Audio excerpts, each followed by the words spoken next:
always liked So working with CM John Punk is because, basically again, describing it was working with easy, John Cena. and I Check think this John out. was in a position where he was almost kind of glad somebody else came in and forcibly like took the reins. I remember the first time I worked John in like 2009, and you know, in wrestling, the bad guy normally calls the match. It's just kind of traditionally how it went. And I remember locking up with John, and like he was doing an appearance, so like we couldn't talk about the match, and I hated talking about matches anyway. It's like John Cena, you know what he does? He does the 5 things, and like that's it. So if you can't figure that out, you know you're in trouble. And I remember Mike Chiodo was the referee, and I remember locking up with John, and like grabbing a headlock and taking him over, and you know I'm happy just to sit there a minute and like kind of get the lay of the land. And he started going. Tackle, drop down, hip toss, and he starts like calling all this shit, and I was just like,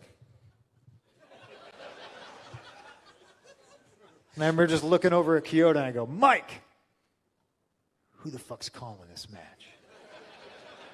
And he's laughing so hard, he was like trying to hide his face, and John just went, oh, okay.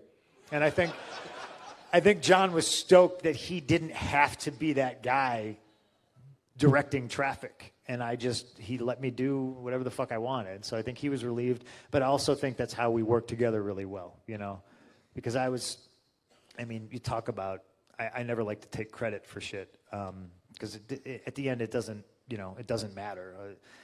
But I was the first guy to be like, why does everybody always take those shoulder? Like, you know what the fuck's gonna happen. Like, why do you let him do this to you without fucking kicking him in the head? So like it was really like I broke down the John Cena comeback like in a logical way, and he was just kind of like, this is great. How come nobody's ever done this before? You know.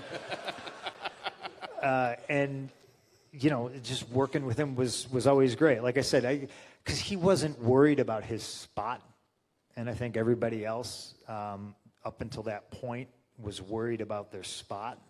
I don't think when I wrestled JBL, I don't think he gave a shit about his spot. So that made it a little bit better. But there's always guys who were worried about their spot, and then you know that they don't like you, and you know politically they're against you. So wrestling them was always pulling teeth. It wasn't like that with John at all.